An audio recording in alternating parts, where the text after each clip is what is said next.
What's up, YouTube? Happy Aloha Friday to everyone watching this. It's video 36 with high confidence. I'm going to run with that. Video 36. Yep, so here we are once again. It is 73 degrees. Gotta rub it in, Gotta rub it in. You gotta create some polarity, right? Like, you can't be boring, right? If I'm just agreeable and everybody's like, oh yeah, that's nice, but you gotta rub in that 73 degrees. It's a little cloudy today. Oh man, what a bummer. It's kind of cloudy, right? Can't really see the sun right now. Oh man, because the clouds are blocking it. But gee, life is hard, right? No, it's great. Another blessing to be alive, right? Another day above ground, as they say. And something I kind of wanted to touch on, I thought was interesting, right? I was watching, I think it was a comedy skit or something like that, and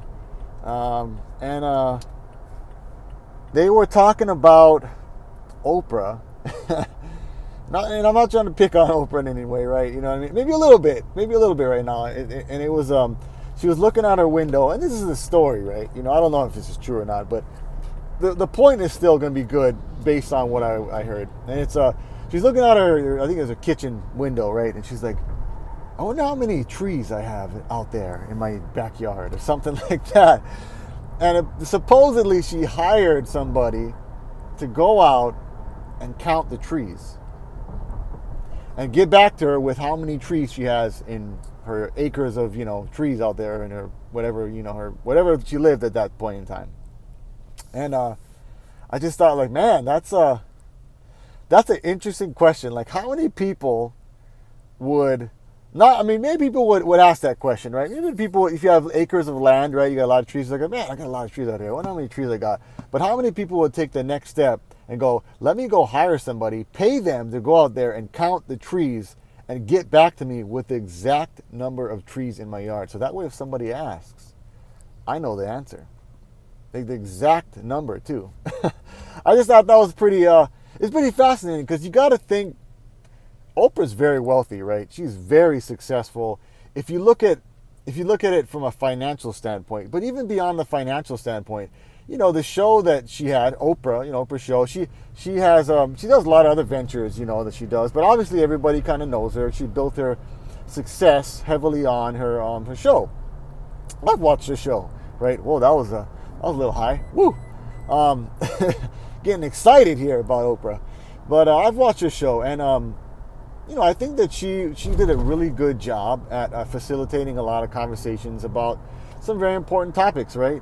She had a really big fan base. I mean, there was obviously a lot of it was women, but even I, when I watched her, I felt I had a lot of respect for what she did, right? I thought what she did was great. I wasn't like tuning in and like trying to get tickets to the show, but all the time, trying to tune in all the time, but I definitely watched it, sporadically here and there. And yeah, it was good. It was really good stuff, right? I thought that she did a great job. And you gotta wonder, like, you look at her story, her biography. I haven't did a deep dive on it, but I understand she came from pretty rough time. I believe she was adopted, right?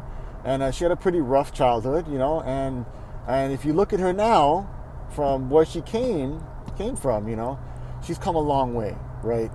So that she's really kind of killed off any excuses people can create to justify why they don't have the life that they desire to live, right?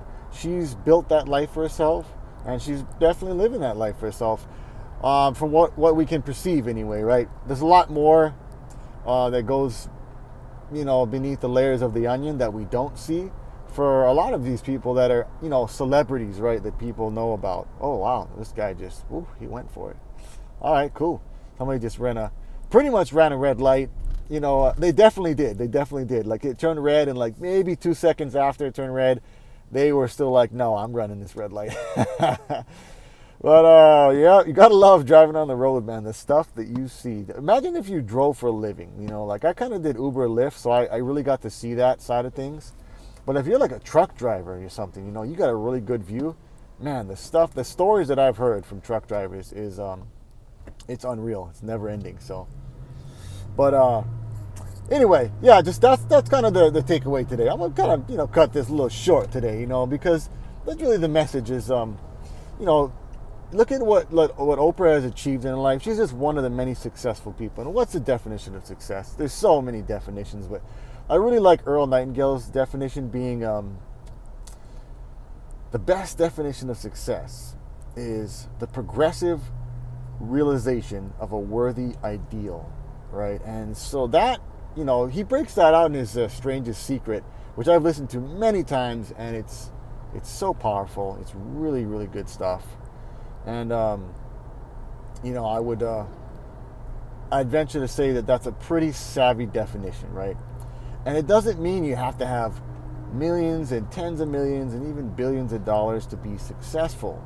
That is not always the case. Obviously, if you have that, it can definitely create the ability for a successful life because it provides more